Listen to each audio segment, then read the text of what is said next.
So ನಾನು ಅನ್ನುವಂಥ ಅಸ್ತಿತ್ವ ಬಂದಾಗ ಅಲ್ಲಿ ಪಂಚಕೋಶಗಳ ಬಗ್ಗೆ ನಮ್ಮ ಶಾಸ್ತ್ರಗಳು ಹೇಳುತ್ತೆ. ಈ ನಾನು ಅಂತ ಬಂದಾಗ ಈ ನಿಮ್ಮ ದೇಹ ಏನು ಕಾಣಿಸ್ತಾ ಇದೆ ಅದು ಔಟರ್ ಮೋಸ್ಟ್ ಲೇಯರ್. ಈಗ ಹೇಗೆ ಕಂಬಳಿ ಹುಳು ತನ್ನ ಸುತ್ತಲೂ ಲೇಯರ್ ಹಾಕಿಟ್ಕೊಳ್ಳುತ್ತಲ್ವ ಪಾತ್ರಗಿತ್ಯ ಆಗೋ ಮುನ್ನ, ಹಾಗೆಯೇ ನಮ್ಮ ದೇಹ ನಮ್ಮ ಆತ್ಮ ಈ ಎಲ್ಲ ಕರ್ಮದ ಬಂಧ ಕಳ್ಕೊಳ್ಬೇಕಲ್ಲ. ನಮ್ಮದೆಲ್ಲ ಜನ್ಮದಿಂದ ಹೊತ್ಕೊಂಡ ಕರ್ಮಗಳನ್ನು ಖಾಲಿ ಮಾಡ್ಕೊಳ್ಳೋಕ್ಕೆ ಈ ಪಂಚಕೋಶಗಳು ಬೇಕು. ಹಾಗಾಗಿ ತಾಯಿಯ ಗರ್ಭವನ್ನು ಸೇರಿ ಗರ್ಭದೊಳಗೆ 9 ತಿಂಗಳು ಮಾಡೋದು ಈ ಪಂಚಕೋಶಗಳ ಲೇಯರಿಂಗ್. ಹೇಗೆ ಒಂದು ಕಡೆಯಲ್ಲಿ ಗೋಡೆ ಮೇಲೆ ಅದು ಕಂಬಳಿ ಹುಳ ಕೂತು ತನ್ನ ಸುತ್ತಲೂ ಕೋಶಗಳನ್ನು ಎಳೆಸ್ಕೊಂಡು ಬಟರ್ಫ್ಲೈ ಆಗೋ ತನಕ ಅಲ್ಲೇ ಕೂತಿರುತ್ತಲ್ಲ, ಹಾಗೇನೆ ನಾವು ಅಮ್ಮನ ಹೊಟ್ಟೆ ಒಳಗಡೆ ಹಾಗೆ ಕೂತಿರ್ತೇವೆ 9 ತಿಂಗಳು ಈ ಕೋಶಗಳನ್ನು ಬೆಳೆಸ್ಕೊಳ್ಳೋದಕ್ಕೆ. ಆಮೇಲೆ ಭೂಮಿ ಮೇಲೆ ಹೊರಗಡೆ ಬರ್ತೇವೆ. ಯಾವಾಗ ಆ ಕೋಶಗಳು ಸೆಲ್ಫ್ ಸಫಿಷಿಯೆಂಟ್ ಆಯಿತು, ಬೆಳವಣಿಗೆ ಪೂರ್ತಿ ಆಯ್ತು ಅಂದಾಗ ಭೂಮಿಗೆ ಬಂದು ನಮ್ಮ ಬದುಕನ್ನು ಶುರು ಮಾಡ್ತೇವೆ. ಕರ್ಮಗಳ ಬಂಧವನ್ನು ಕಳ್ಕೊಳ್ಳಿಕ್ಕೆ ಅಂತ. ನಾವೆಲ್ಲರೂ ಈ ಭೂಮಿಗೆ ಬರೋದು ಯಾವುದಕ್ಕೋಸ್ಕರ? ಧರ್ಮ, ಅರ್ಥ, ಕಾಮ, ಮೋಕ್ಷಗಳ ಸಿದ್ಧಿಗೋಸ್ಕರ. ಧರ್ಮ ಸಾಧನೆ ಆಗಬೇಕು, ಅರ್ಥ ಸಾಧನೆ ಆಗಬೇಕು, ಕಾಮ ಸಾಧನೆ ಆಗಬೇಕು, ಹಾಗೆಯೇ ಮೋಕ್ಷ ಸಾಧನೆಗೆ ನಮ್ಮನ್ನು ನಾವು ಸಿದ್ಧಪಡಿಸ್ಕೊಳ್ಬೇಕು. ಮೋಕ್ಷ ಆಗತ್ತೆ ಆಮೇಲೆ. ಇದನ್ನೆಲ್ಲ ನಾವು ಕರೆಕ್ಟಾಗಿ ಮಾಡ್ಕೊಂಡು ಹೋದರೆ ಮೋಕ್ಷ ಸಾಧನೆ ಅನ್ನೋದು ಆಗತ್ತೆ. ಬಟ್ ಅದಕ್ಕಾಗಿ ನಮ್ಮ ಸಿದ್ಧತೆ, ನಮ್ಮ ಕರ್ಮ, ನಮ್ಮ ಜವಾಬ್ದಾರಿ ಇದೆಲ್ಲವನ್ನು ನಿಭಾಯಿಸಲಿಕ್ಕೆ ಈ ಪಂಚಕೋಶಗಳು ಬೇಕು. ಯಾವ್ಯಾವುದು ಪಂಚಕೋಶಗಳು ಹೇಳಿ ನೋಡೋಣ. ಅನ್ನಮಯ ಕೋಶ ಔಟರ್ ಮೋಸ್ಟ್ ಲೇಯರ್ ಆಯಿತಾ. ಅನ್ನಮಯ ಕೋಶ ಅನ್ನುವಂಥದ್ದು ನಮ್ಮ ಈ ದೇಹ. ಹೊರಗಡೆಯಿಂದ ಈಗೇನು ನಾನು ಕಾಣಿಸ್ತಿದ್ದೀನಿ ಇದು ನಾನು, ನನ್ನ ದೇಹ ನಿಮಗೆ ಕಾಣಿಸ್ತಾ ಇದೆ. ಇದನ್ನು ಅನ್ನಮಯ ಕೋಶ ಅಂತ ಹೇಳ್ತಾರೆ. ಯಾಕೆ? ಅನ್ನದಿಂದ ಪುಷ್ಟಿಯನ್ನು ಪಡ್ಕೊಳ್ಳುವಂಥದ್ದು. ಆಹಾರ, ಇಲ್ಲಿ ಅನ್ನ ಅಂತಂದರೆ ಆಹಾರ, ಆಹಾರದಿಂದ ಪುಷ್ಟಿಯನ್ನು ಪಡ್ಕೊಳ್ಳುವಂತಹ ಒಂದು ಅಸ್ತಿತ್ವದ ಒಂದು ಪದರ ಇದು. ಹಾಗಾಗಿ ಇದನ್ನು ಅನ್ನಮಯ ಕೋಶ ಅಂತ ಹೇಳ್ತೀವಿ. ನಿಮಗೆ ಬರೋ ರೋಗಗಳು, ಹಾಗೆ ನಿಮಗೆ ಸಿಗೋ ಆರೋಗ್ಯ, ನಿಮ್ಮ ದೇಹದ ಆಕಾರ, ಗಾತ್ರ, ಪ್ರಕೃತಿ ಎಲ್ಲವೂ ಸಹ ಅನ್ನದಿಂದ ನಿರ್ಧಾರ ಆಗುತ್ತೆ. ಅನ್ನ ಅಂದರೆ ಆಹಾರದಿಂದ. ಅದರ ಒಳಗಡೆ ಇನ್ನೊಂದು ಲೇಯರ್ ಬರುತ್ತೆ. ಯಾವುದದು? ಪ್ರಾಣಮಯ ಕೋಶ. ಪ್ರಾಣ. ಯಾಕಂದರೆ ಈಗ ನಾನಿಲ್ಲಿ ಕೂತಿದ್ದೀನಿ, ನಾನು ಮಾತಾಡ್ತಿದ್ದೀನಿ ಅಂತಂದರೆ ನನ್ನ ದೇಹದೊಳಗೆ ಏನಿರಬೇಕು? ಪ್ರಾಣ ಇರಬೇಕು. ಸೊ ಪ್ರಾಣ ಚೈತನ್ಯ ಇದ್ದರಷ್ಟೇ ದೇಹಕ್ಕೆ ಚೈತನ್ಯ. ಪ್ರಾಣ ಚೈತನ್ಯ ಇಲ್ಲ ಅಂತಂದರೆ ದೇಹಕ್ಕೂ ಚೈತನ್ಯ ಇಲ್ಲ. ಸೊ ಪ್ರಾಣಮಯ ಕೋಶ, ಅದರ ಒಳಗಡೆನೇ ಇರುವಂಥದ್ದು ಪ್ರಾಣಮಯ ಕೋಶ. ಹಾಗಾಗಿ ನಮಗೆ ನಮ್ಮ ದೇಹ ಬಿಟ್ಟರೆ ನೆಕ್ಸ್ಟ್ ನಮಗೆ ತುಂಬ ಅಟ್ಯಾಚ್ಡ್ ಅಂತ ಅನಿಸೋದು ನಮ್ಮ ಪ್ರಾಣ. ಏನಾದರೂ ಆದ ತಕ್ಷಣ ಅಬ್ಬಾ ಸತ್ತೋದ್ಬಿಟ್ಟೆ ಅಂದ್ಕೊಂಡೆ, ಅಥವಾ ಏನಾದರೂ ಆಗಿಬಿಟ್ರೆ, ಜೀವ ಹೋಗಿಬಿಟ್ರೆ ಅಂದರೆ ಆ ಪ್ರಾಣಕ್ಕೆ ಅಟ್ಯಾಚ್ಮೆಂಟ್ ಅಷ್ಟು ಜಾಸ್ತಿ. ಯಾಕೆ ಅಂದರೆ ಅದು ದೇಹದ ಇಮಿಡಿಯೇಟ್ ನೆಕ್ಸ್ಟ್ ಇರುವಂಥ ಲೇಯರ್ ಆಗಿರೋದ್ರಿಂದ ನೀವು ತುಂಬ ಈಸಿಲಿ ಅದಕ್ಕೆ ಕನೆಕ್ಟ್ ಆಗ್ಬೋದು, ತುಂಬ ಈಸಿಲಿ ಅದನ್ನು ಫೀಲ್ ಮಾಡ್ಕೋಬೋದು, ಹಾಗೆಯೇ ತುಂಬ ಬೇಗ ಅದಕ್ಕೆ ಅಟ್ಯಾಚ್ ಕೂಡ ಆಗ್ಬೋದು. ಸೊ ಇದು ಪ್ರಾಣ ಚೈತನ್ಯ, ಪ್ರಾಣಮಯ ಕೋಶ ಅಂತ ಹೇಳ್ತಾರೆ ಅದನ್ನು. ಸರಿ, ಅದರ ಒಳಗಡೆ ಯಾವ್ದು ಬರುತ್ತೆ? ಅದರೊಳಗಡೆ? ವಿಜ್ಞಾನಮಯ ಅಲ್ಲ, ಮನಸ್ಸಿನ ಭಾವನೆಗಳು. ಅದರ ಒಳಗಡೆ ಬರುವಂಥದ್ದು ಮನೋಮಯ ಕೋಶ, ಮನಸ್ಸಿನ ಭಾವನೆಗಳು. ಈ 3 ವಿಜ್ಞಾನಮಯ ಕೋಶ ಆಯಿತಾ. ಆಮೇಲೆ ಅದರ ಒಳಗಡೆ ಆನಂದಮಯ ಕೋಶ,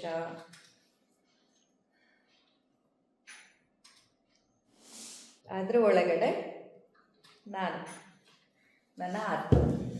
ಸೊ ನಿಜವಾಗಿ ನಾನು ಅಂತ ಬಂದಾಗ ಇಲ್ಲಿ ನಾನಿದ್ದೇನೆ, ಇದು ನಾನು. ನನ್ನ ನಿಜ ಸ್ವರೂಪ ಏನು ಅಂದರೆ ನಾನು ಇಲ್ಲಿ. ಆದರೆ ಅದಕ್ಕೆ ಮತ್ತೆ ನಿಮಗೆ ಮಧ್ಯದಲ್ಲಿ ಈಗ ನಿಮ್ಮ ದೇಹ ಕಾಣಿಸ್ತಿದೆ ಕಣ್ಣಿಗೆ ಅಲ್ವಾ? ದೇಹದಿಂದ ಒಳಗೆ 1 2 3 4 ಇಮ್ಯಾಜಿನ್ ಮಾಡಿ. ಈಗ ನನ್ನ ಮತ್ತು ನಿಮ್ಮ ಮಧ್ಯೆ 4 ಗ್ಲಾಸ್ ಇಟ್ಬಿಟ್ಟಿದ್ದೀವಿ. ಆ ಗ್ಲಾಸ್ ಕ್ಲಿಯರ್ ಇದ್ದರೆ, ಶುದ್ಧ ಇದ್ದರೆ ಗ್ಲಾಸ್ ಇಟ್ಟರು ನಾನು ನಿಮಗೆ ಕಾಣಿಸ್ತೀನಿ ಅಲ್ವಾ? ಪ್ರಧಾನಮಂತ್ರಿಗಳೆಲ್ಲ ಭಾಷಣ ಮಾಡುವಾಗ ಕೆಂಪು ಕೋಟೆಯಲ್ಲಿ ಗ್ಲಾಸ್ ಒಳಗೆಲ್ಲ ಇರ್ತಿದ್ರಲ್ಲ. ಈಗ ನಮ್ಮ ಪ್ರಧಾನಮಂತ್ರಿಗಳಿರಲ್ಲ, ಮೊದಲಿನ ಪ್ರಧಾನಮಂತ್ರಿಗಳೆಲ್ಲ ಗ್ಲಾಸ್ ಬಾಕ್ಸಲ್ಲಿ ಇರ್ತಿದ್ರಲ್ಲ. ಆದರೂ ನಮ್ಗೆ ಅವ್ರು ಕಾಣಿಸ್ತಿದ್ರು. ಯಾಕೆ? ಕ್ಲೀನ್ ಆದಂಥ ಶುದ್ಧವಾದ. ಈಗ ಇಲ್ಲಿ ಈ ಗ್ಲಾಸ್ನ ಆಚೆ ಜನ ಇದ್ದರೂ ನಮ್ಗೆ ಕಾಣ್ತಾರೆ. ಯಾಕೆ? ಗ್ಲಾಸ್ ಕ್ಲೀನ್ ಆಗಿದೆ. ಹಾಗೆಯೇ ನಮ್ಮ ಈ ದೇಹ ಮತ್ತು ನನ್ನ ಮಧ್ಯದಲ್ಲಿ 4 ಲೇಯರ್ಸ್ಗಳು ಬರುತ್ತೆ. ಈ 4 ಗ್ಲಾಸ್ಗಳ ಥರ ನನ್ನ ಮತ್ತು ನನ್ನ ಅಸ್ತಿತ್ವದ ನಿಜ ಅರ್ಥದ ಮಧ್ಯದಲ್ಲಿರುವಂಥ ಲೇಯರ್ಸ್ಗಳು. ಯಾವಾಗ ಇದೆಲ್ಲ ಗಲೀಜಾಗತ್ತೋ, ಯಾವಾಗ ಇದೆಲ್ಲ ಮಸ್ಕಾಗತ್ತೆ, ಧೂಳು ಕೂತ್ಕೊಳ್ಳುತ್ತೆ, ಮಣ್ಣು ಕೂತ್ಕೊಳ್ಳುತ್ತೆ, ಕೆಸರು ಕೂತ್ಕೊಳ್ಳುತ್ತೆ, ಕಸ ಕಟ್ಟಿರುತ್ತೆ, ಆವಾಗ ನಮಗೇನಾಗುತ್ತೆ, ಇಮ್ಯಾಜಿನ್ ಮಾಡಿ ಈ ಗ್ಲಾಸಲ್ಲಿ ಏನು ಫುಲ್ ಕಸ ಕಟ್ಟಿಬಿಟ್ರೆ ನಮಗೆ ಆಚೆ ಕಡೆದು ಏನು ಕಾಣೋದಿಲ್ಲ. ಹಾಗೇನೆ ನಮಗೆ ಆತ್ಮ ಸಾಕ್ಷಾತ್ಕಾರ ಅನ್ನೋದು ಯಾಕಷ್ಟು ಸುಲಭವಾಗಿ ಆಗೋದಿಲ್ಲ. ಎಲ್ಲರೂ ಹೇಳ್ತಾರೆ ಆತ್ಮ ಸಾಕ್ಷಾತ್ಕಾರವನ್ನು ಪಡ್ಕೊಳ್ಬೇಕು, ನನ್ನನ್ನು ನಾನು ಅರ್ಥಕೊಳ್ಬೇಕು ಅಲ್ವಾ, ಎನ್ಲೈಟನ್ಮೆಂಟ್ ನಮಗೆ ಆಗಬೇಕು. ಹಾಗಾದರೆ ಎಷ್ಟು ಸುಲಭಕ್ಕೆ ಯಾಕೆ ಎಲ್ರಿಗೂ ಆಗಲ್ಲ? ಯಾಕಂತಂದರೆ ನಮ್ಮ ಈ ಮಧ್ಯದ 4 ಗ್ಲಾಸ್ಗಳನ್ನು ಸ್ವಚ್ಛ ಮಾಡ್ಕೊಳ್ಳೋ ಕೆಲಸ ಕಷ್ಟ ಸ್ವಲ್ಪ, ಗೊತ್ತಾಯ್ತಾ?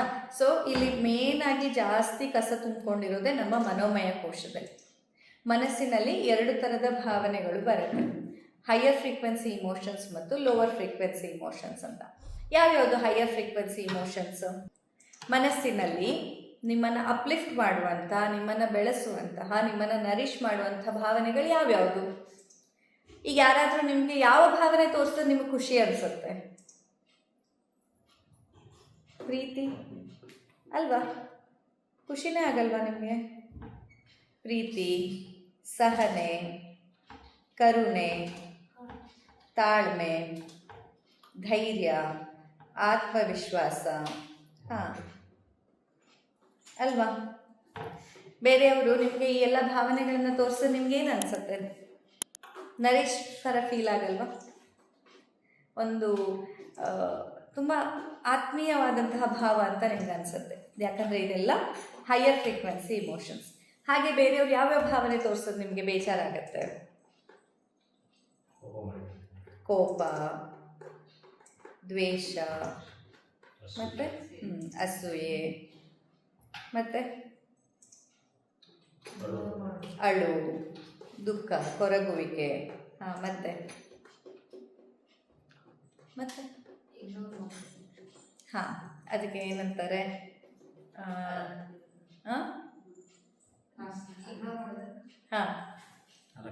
ಅಲಕ್ಷ್ಯ ಮಾಡುವಂಥದ್ದು, ಲಕ್ಷ್ಯ ಕೊಡದೆ ಇರುವಂಥದ್ದು, ನಿಷ್ಕಾಳಜಿ. ಓಕೆ. ಮತ್ತೆ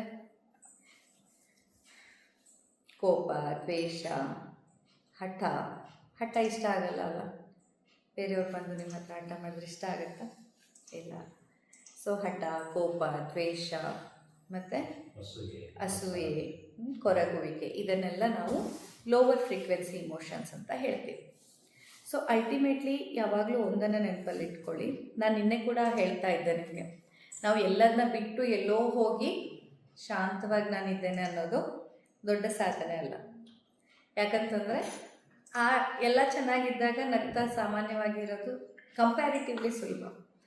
ಆದರೆ ಎಲ್ಲ ಬಂಧನಗಳಲ್ಲಿದ್ದು ನಿಮ್ಮ ಸಂಸಾರ, ನಿಮ್ಮ ಸಂಬಂಧ, ನಿಮ್ಮ ಎಜುಕೇಷನ್, ನಿಮ್ಮ ವೃತ್ತಿ ಜೀವನ ಎಲ್ಲದನ್ನು ನಿಭಾಯಿಸಿ, ಸಮಾಜದ ಕಟ್ಟುಪಾಡುಗಳು, ಇದೆಲ್ಲದರ ಮಧ್ಯದಲ್ಲಿ ಇದ್ದು ಕೂಡ ನಿಮ್ಮ ಹೈಯರ್ ಫ್ರೀಕ್ವೆನ್ಸಿ ಇಮೋಷನ್ಸನ್ನು ಕಾಪಾಡಿಕೊಳ್ಳೋದು ನಿಮ್ಮ ಮನೋಮಯ ಕೋಶವನ್ನು ಕ್ಲಿಯರ್ ಮಾಡ್ತಾ ಬರುತ್ತೆ. ಮನಸ್ಸು ತಿಳಿಯಾಗೋದು ಅಂತ ಹೇಳ್ತಾರಲ್ವ. ಸೊ ಮನಸ್ಸು ತಿಳಿಯಾಗಬೇಕಂದಾಗ ಈ ಹೈಯರ್ ಫ್ರೀಕ್ವೆನ್ಸಿ ಇಮೋಷನ್ಸನ್ನು ಜಾಸ್ತಿಯಾಗಿ ನೀವು ಇಟ್ಕೋಬೇಕು. ಅದರಲ್ಲೂ ಇನ್ನೊಂದು ಮಿಸ್ಟೇಕ್ ಎಲ್ಲರೂ ಕಾಮನ್ಲಿ ಮಾಡೋದೇನು ಗೊತ್ತಾ? ನಾವು ಹೊರಗಡೆ ಜಗತ್ತಿನ ಜೊತೆ ಚೆನ್ನಾಗಿರ್ತೀವಿ. ಅಂದರೆ ಈಗ ನಾನು ನಿಮಗೆಲ್ಲೋ ಅಪರೂಪಕ್ಕೆ ಸಿಗ್ತೀನಿ, ನನ್ನ ಹತ್ರ ತುಂಬ ಚೆನ್ನಾಗಿ ಮಾತಾಡ್ತೀರಾ. ಯಾಕಂದರೆ ನಾನು ಎಲ್ಲೋ 1 ಸತಿ ಸಿಗೋಳು, 2 ಸತಿ ಸಿಗೋಳು ಬಿಟ್ಟರೆ ಇಡೀ ನಿಮ್ಮ ಜೀವನದಲ್ಲಿ ದೈನಂದಿನ ಚಟುವಟಿಕೆಯಲ್ಲಿ ನಾನು ಸಿಗೋದಿಲ್ಲ. ಆದರೆ ಯಾರು ನಿಮ್ಮ ದೈನಂದಿನ ಚಟುವಟಿಕೆಯಲ್ಲಿ ದಿನ ಸಿಗ್ತಾರೋ ಅವ್ರ ಜೊತೆಯಲ್ಲಿ ಮನಸ್ತಾಪಗಳು ಜಾಸ್ತಿ.